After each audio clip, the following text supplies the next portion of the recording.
Hello. आज फिर जो है एक सीडीपी का जो है सेट लेकर आए, प्रीवियस ईयर का है। ठीक है। पहला क्वेश्चन है, विकास है। विकास क्या है? एक आयामी है, एक दिशाई है, में बदलाव किया जा सकता है। तो इसका आंसर हो जाएगा सी, क्योंकि विकास में जो है बदलाव किया जा सकता है। ठीक है। दूसरा क्वेश्चन है, इनमें से कौन सा पूर्णतः आनुवंशिकी द्वारा पूर्व निर्धारित होता है? पहला ऑप्शन है मित्रों का चयन, दूसरा है आँखों का रंग, तीसरा है शैक्षणिक सफलता, चौथा है शिक्षा में रुचि। यानी इसका आंसर हो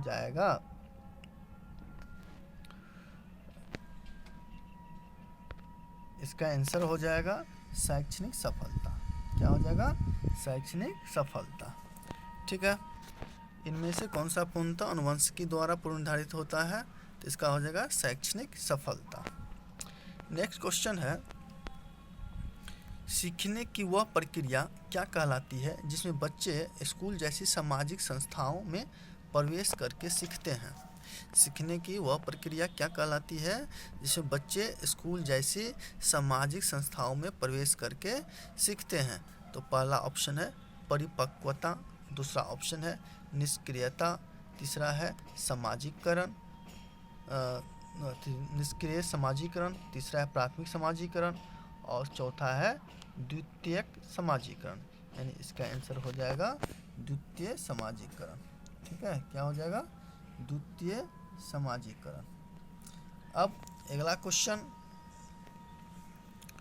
का बात करेंगे। अगला है कोहलबर्ग के भौतिक विकास सिद्धांत में दूसरे स्तर पारंपरिक नैतिकता की तीसरी अवस्था को क्या कहा जाता है? पहला ऑप्शन है आज्ञापालक और दंड अभिन्यास, दूसरा है अच्छा लड़का अच्छी लड़की, तीसरा है कानून और आदेश पालन अभिविन्यास।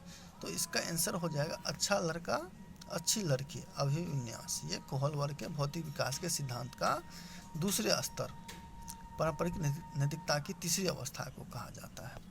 ठीक है। यानी इसका आंसर हो जाएगा बी।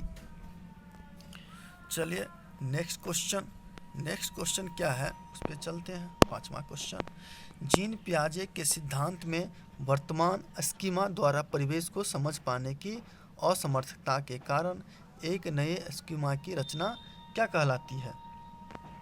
तो यह हो जाएगा समायोजन कहलाती है। क्या कहलाती है? समायोजन कहलाती है। ठीक है। अगला क्वेश्चन है, पियाजे के अनुसार कौन सा संप्रत्यय सूचना को संगठित और प्रतिपादित करता है? किसके अनुसार?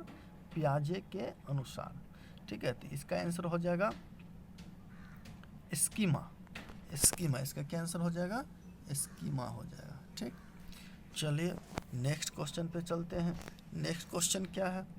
तो नेक्स्ट क्वेश्चन है, क्वेश्चन पहले सुन लीजिए। रश्मि अपनी कक्षा में विद्यार्थियों के सीखने की क्षमता को ध्यान में रखकर विभिन्न प्रकार के कार्यकलापों का उपयोग करती है और सहपाठियों द्वारा अधिगम को बढ़ावा देने के लिए समूह भी बनाती है। निम्नलिखित में कौन सा इसका समर्थन करता है? ठीक है। तो इसका हो जाएगा वयस्की सामाजिक सांस्कृतिक सिद्धांत, वयस्की का सामाजिक सांस्कृतिक सिद्धांत। ठीक है। यानी इसका आंसर हो जाएगा बी। चलिए नेक्स्ट क्वेश्चन क्या है?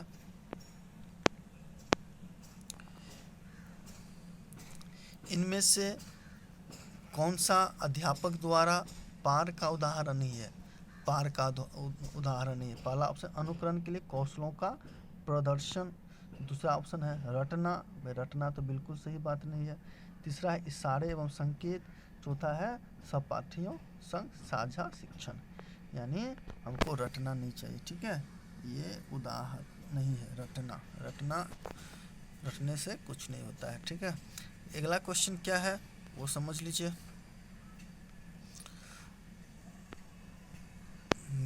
में से कौन सी शिक्षा शास्त्रीय पद्धति एवं संरचनावादी कक्षा के लिए उपयुक्त नहीं है? तो वही पहला ऑप्शन है बहुआयामी परिप्रेक्ष्यों का प्रोत्साहन। ठीक है, तो ये तो होगा, ये तो जरूरी रहता है। इसमें क्वेश्चन में कहता नहीं है। सामूहिक सहयोगिता, ये भी जरूरी है। बेहदन वो दोहराव, देखो इसका आंसर हो जाएगा सी। ठीक है, इसका आंसर क्या हो जाएगा? सी। चलिए नेक्स्ट क्वेश्चन पे चलते हैं। नेक्स्ट क्वेश्चन है इनमें से किसने समान बुद्धि के विचार को नकारा और बुद्धि को अनेक विशिष्ट संसाधन संकायों के पदों के रूप में परिभाषित किया है? तो इसका आंसर हो जाएगा हावर्ड गार्डनर ने। ठीक है, यानी इसका आंसर हो जाएगा डी। नेक्स्ट क्वेश्चन, एक संरचनावादी कक्षा में निम्न में से किस पर महत्व दिया जाना चाहिए? एक संरचनावादी कक्षा में निम्न में से किस पर महत्व देना चाहिए? तो इसका आंसर हो जाएगा बी, संरचनात्मक मूल्यांकन पर। किस पे? संरचनात्मक मूल्यांकन। ठीक है, संरचनात्मक मूल्यांकन। चलिए अगला क्वेश्चन है बायोस्की के सिद्धांत के अनुसार निजी संवाद। तो बायोस्की के सिद्धांत के अनुसार निजी संवाद क्या है? तो बायोस्की के सिद्धांत के अनुसार निजी संवाद जो है जटिल कार्य करते समय बच्चों को उसके व्यवहार संचालन में सहायता देता है। ठीक है, बच्चे को जटिल कार्य करते समय बच्चे को उसके व्यवहार संचालन में क्या देता है? सहायता देता है, यानी इसका आंसर हो जाएगा सी। नेक्स्ट क्वेश्चन आ जाइए।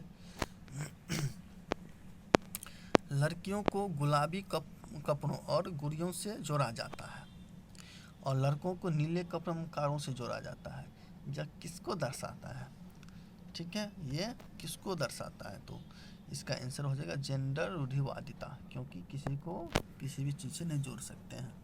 सब बच्चा जो है स्वतंत्र है ना, इसलिए इसका आंसर हो जाएगा जेंडर रूढ़िवादिता। अगला क्वेश्चन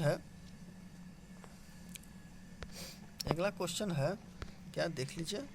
कथन ए, शिक्षा असफल हो जाती है जब बच्चों से यह अपेक्षा की जाती है कि वे प्राप्त ज्ञान को ज्यों का त्यों पुनः उत्पादित करें। शिक्षा असफल हो जाती है जब बच्चों से अपेक्षित की जाती है कि वे प्राप्त ज्ञान को ज्यों का त्यों पुनः उत्पादित करें। इसका रीजन बताया है, जानकारी का पुनः उत्पादन बच्चों के सीखने का अर्थपूर्ण घोतक है। ठीक है, तो इसका क्या सही है देखना पड़ेगा। ए और आर दोनों सही है। आर सही व्याख्या करता है ए की। दूसरा ऑप्शन है ए और आर दोनों सही है लेकिन आर सही व्याख्या नहीं करता है। सी सही है लेकिन आर गलत है। इसका आंसर हो जाएगा सी सही है, आर गलत है। क्यों हो जाएगा, फिर से उस पर चर्चा करते हैं। आइए, शिक्षा असफल हो जाती है जब बच्चों में अपेक्षा की जाती है कि प्राप्त ज्ञान को ज्यों का त्यों पुनः उत्पादित करता है। दूसरा है जानकारी का पुनः उत्पादन बच्चों को सीखने का क्या है? अर्थपूर्ण घोतक है। तो ठीक है, इसीलिए इसका आंसर हो जाएगा सी। नेक्स्ट क्वेश्चन, चलिए। एक संरचनावादी कक्षा में अध्यापक और छात्रों की क्या भूमिका होती है? एक संरचनावादी कक्षा में अध्यापक और छात्रों की क्या भूमिका होती है? पहला ऑप्शन है कक्षा में शिक्षक व शिक्षार्थी दोनों निष्क्रिय होते हैं। गलत बात, दोनों सक्रिय होते हैं। देख लेते हैं ऑप्शन कहाँ पे है। छात्र क्रियाशील परंतु अध्यापक निष्क्रिय, ये भी गलत है। अध्यापक छात्र दोनों क्रियाशील है। ठीक है, तो चलिए ज़्यादा कुछ देखना नहीं है, डायरेक्ट आंसर मार देना है सी, क्योंकि दोनों क्या होता है? सक्रिय होता है, क्रियाशील होता है ना। जब दोनों सक्रिय रहेगा तभी जो है शिक्षा सही ढंग से हो पाएगा। ठीक, चलिए नेक्स्ट क्वेश्चन। एक कक्षा में अध्यापिका भिन्न जातियों के समूह वाले अधिगमकर्ताओं के लिए समावेशी वातावरण की रचना कैसे कर सकती है? यानी अलग अलग अधिगम वाले जो बच्चा है उसको समावेशी वातावरण की रचना कैसे कर सकती है? तो इसका क्या हो जाएगा, चलिए ऑप्शन देखते हैं। पहला है अपनी उन अवधारणाओं और पूर्वाग्रहों का चिंतन करके जो बच्चों को शैक्षिक अनुभव को सीमित करते हैं। तो सीमित जब ये रहेगा तो सीमित वर्ड से ही हम जो लिमिटेड लगा रहेगा तो ये समझिए निगेटिव वर्ड है, ये आंसर नहीं होता है। ठीक है, दूसरा ऑप्शन क्या है अपनी उन अवधारणाओं को पूर्वाग्रह का चिंतन करके जो बच्चों के अनुभव को सीमित करते हैं। ठीक है, इसका आंसर ये होगा। नेक्स्ट क्वेश्चन, चलिए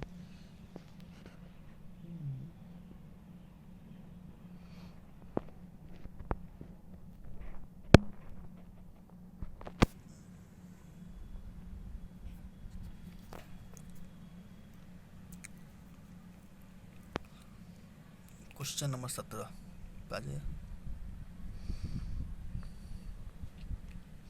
17 में कहता है रमणीक की कक्षा में एक दृष्टिबाधित छात्र है। एक समावेशित कक्षा में इस संदर्भ में उसे क्या निर्देशात्मक समायोजन करने चाहिए। दृष्टिबाधित है, दृष्टिबाधित मतलब वो देख नहीं सकता है, तो इसका आंसर होगा त्रिविमीय नक्शे और चार्ट जैसे पार्श्विक संसाधनों का प्रावधान करना चाहिए। ठीक है, इसका आंसर हो जाएगा सी। ठीक, चलिए नेक्स्ट क्वेश्चन क्या है वो देखते हैं। 18 नंबर, रीना कक्षा में दी गई किसी भी समस्या को सुलझाने के लिए अलग अलग तरकीबों के बारे में सोचती है। यानी में से किसका प्रतीक है? मानसिक क्षति बिल्कुल नहीं, और कम परिज्ञानता नहीं, अभिसारी सोच कि अपसारी सोच, यानी इसका आंसर हो जाएगा अपसारी सोच। ठीक है, क्या हो जाएगा? अपसारी सोच। नेक्स्ट क्वेश्चन पे चलते हैं। राजू 61 के स्थान पे 16 लिखता है और बी के स्थान पे डी लिखता है। अक्षरों में अक्सर भ्रमित होता है, यह किसके प्राथमिक लक्षण है? तो पहला है पठन वैकल्पिका, स्वलीनताक्रम विकार, शैक्षणिक असहायता की लेखन वैकल्पिका। तो इसका आंसर हो जाएगा ए पठन वैकल्पिका। ठीक है, क्या आंसर हो जाएगा? ए पठन वैकल्पिका। चलिए नेक्स्ट क्वेश्चन देखते हैं। नेक्स्ट क्वेश्चन है क्या एक समावेशी कक्षा में विशेष बच्चों को किस प्रकार की सहायता मिल सकती है? एक समावेशी कक्षा में विशेष बच्चे को किस प्रकार की सहायता मिल सकती है? तो पहला व्यक्ति लक्ष्यों का निर्धारण बिल्कुल मिल सकती है, ये सही है। और दूसरा ऑप्शन है प्रतिस्पर्धात्मक संस्कृति, प्रतिस्पर्धा करना नहीं है बच्चों में, यानी ये नहीं होगा। तीसरा ऑप्शन है सहयोगात्मक अधिगम, बिल्कुल सहयोग होना चाहिए। चौथा ऑप्शन मानकीकृत निर्देश, ये भी नहीं होगा, यानी इसका आंसर हो जाएगा सी। ठीक है, चलिए नेक्स्ट क्वेश्चन क्या है उस पर चलते हैं। एक संरचनावादी परिप्रेक्ष्य में बच्चों को किस प्रकार समझा जाता है? तो इसका आंसर हो जाएगा अपने पर्यावरण को समझने की उत्सुकता के लिए। ठीक है, अपने पर्यावरण को समझने के उत्सुकता के लिए, इसलिए इसका ऑप्शन हो जाएगा डी। चलिए नेक्स्ट क्वेश्चन, बच्चों की असफलता के संदर्भ में निम्न में से कौन सा कथन सही है? बच्चा जो असफलता होता है तो उसमें निम्न में से कौन सा कथन क्या है? सही है। चलिए पहला ऑप्शन है बच्चों की असफलता का गुणारोपण हमेशा उनके अनुवांशिक दोषों को किया जाता है, बिल्कुल नहीं, इसके कारण असफल होता है। नेक्स्ट है बच्चों की असफलता का कारण व्यवस्था द्वारा बच्चों की व्यक्तिगत ज़रूरतों की अनदेखा करना, यानी इसका आंसर हो जाएगा बी। ठीक, चलिए नेक्स्ट क्वेश्चन पे चलते हैं। क्वेश्चन नंबर 23, एक शिक्षिका अपनी प्राथमिक कक्षा में अर्थपूर्ण अधिगम को कैसे बढ़ावा दे सकती है? तो इसका आंसर हो जाएगा विषय वस्तु का विद्यार्थियों के जीवन के साथ संबंध स्थापित करके। जब आप बच्चों के जो है विषय वस्तु को उसके जीवन से जोड़ देते हैं तो जल्दी जल्दी सीखने लगता है। ठीक है, इसलिए इसका आंसर हो जाएगा सी। चलिए क्वेश्चन नंबर 24 पे आ जाइए, पीछे आ गए। 24 क्वेश्चन नंबर में क्या है?